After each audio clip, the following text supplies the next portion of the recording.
Hi, I'm Dr. Art Molin. Welcome to Feeling Good. Well, that little blue pill known as Viagra, which increases and dilates the blood vessels to those important parts of the male anatomy, may now help women who have menstrual cramps. According to a recent article in the Journal of Human Reproduction, it increases the blood flow to the uterus, relieving those menstrual cramps. And the only difference is the pill is not taken orally, but the pill is taken intravaginally. So that's a little bit different than the way that it's normally used. And another article which I found quite interesting was the fact that birth control pills could potentially be harmful for women who have migraine headaches. If you have a migraine headache associated with auras, then you are at an increased risk of stroke, so you have to be careful. It's suggested by the American College of Obstetricians and Gynecologists that you take something else for birth control besides taking the oral contraceptives. And a new test for breast cancer, it's called the nipple aspirate test, but it's not FDA approved, and some women are going on the internet and assuming that this is another way to detect breast cancer, but it's been suggested that you not eschew the conventional mammogram for getting tested for breast cancer. It's still the best way to do it. And the final thing is, if you're a man and you're over the age of 55 and you have smoked for more than 30 years, you ought to have a CAT scan of the chest. And now it's time for I've Got Mail, and I get lots of questions in, and the first question I received recently is from a 28-year-old male who had been skiing, and Jim said that he has numbness in his right arm since he went skiing and he fell down and injured it. If you have numbness in that arm, Jim, I'm going to suggest that you have an MRI, a magnetic resonance imaging, in order to discern if you have a bulging disc in the neck, because often that can cause the numbness and tingling into the arm, and it may last for a significant period of time. So that's what I'm going to suggest for you, and maybe you ought to see a neurologist to have it fully evaluated. The next question is from Linda, and Linda has basically had blisters on the left side of her face. Now, they recently came on, they have been itching and burning. If you have blisters that occur suddenly on one side of the body, whether it's your face, your abdomen, or your back, it could potentially be shingles. That is the pathognomonic sign. The cardinal symptom of shingles is when blisters occur on one side of the body, whether it's on your leg, your foot, your hand, or your arm.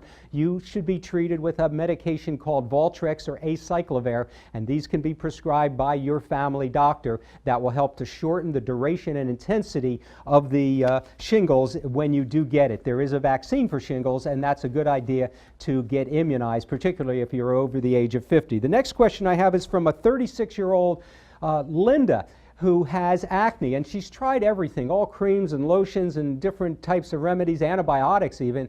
Well, Linda, I'm going to suggest for you either getting on birth control pills, because it's often a hormone imbalance. The other thing is you might want to try a medication called spirolactone. Spirolactone is a diuretic, and it's often prescribed for women who have adult onset acne. The reason it works is because it suppresses the production of testosterone, and that's usually the main cause of adult onset acne in women. And the final question of the day is from a 52-year-old John, and John's been having lower abdominal pain on the left side of his body. This could be what's called diverticulitis. If it comes on suddenly, it's progressive. If it's associated with a little bit of a fever as well, any constipation, diarrhea, all of these can be symptoms of diverticulitis. In order to diagnose it, you have to have a CAT scan. A CAT scan of the abdomen is something that's going to help to diagnose that. So I would suggest that you go to see your doctor and let them order that particular test. It could be a kidney stone.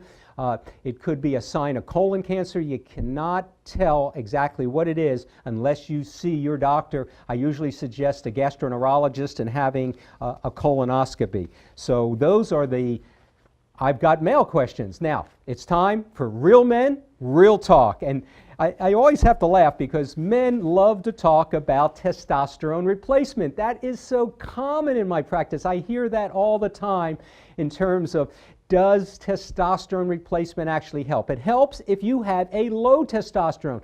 But if you're an adult male and you're not having any real problems, but you go to your doctor's office and they test you for testosterone and it winds up being low, do you really need to have testosterone replacement? Not necessarily. I think that testosterone replacement has certain risks associated with it, increased risk of prostate cancer, increased risk of heart disease. There are other increased risks of acne and some road rage and irritability and anger management. All of those can be symptoms of taking too much testosterone, so you have to be careful. If you're fatigued, if you have lack of energy, if you have erectile dysfunction, yes, you could have a low testosterone level. Simply have a blood test by your doctor, have it checked at his office. There are many replacements. There are gels, there are creams, there are injections, there are pellets that they can insert. There are a lot of different ways to treat erectile dysfunction, and if you have a low testosterone level, you have to weigh the benefits versus the risks. And my next question, and I always have to enjoy some of these different topics that we have, and the next one is on natural remedies, and people always want to know about natural remedies. Natural remedies are very, very common out there. And the one natural remedy that men are always looking for is something for erectile dysfunction. So they'll try the horny wheat goad, and they'll try every supplement that's available. They'll try arginine, which increases blood flow to those important parts of your anatomy. They may try ginseng, which is really a common remedy, or even ginkgo biloba and some of the other common remedies. All of these natural supplements may have benefits, but they may all have risks as well. When it comes to erectile dysfunction, I'm going to suggest to you simply try one of the conventional medications, whether it's Viagra, whether it's Cialis, whether it's Levitra. There are many remedies out there. Natural remedies, simply because it says natural, doesn't necessarily mean that it's safe. I'm Dr. Art Molen. Hope you're feeling good.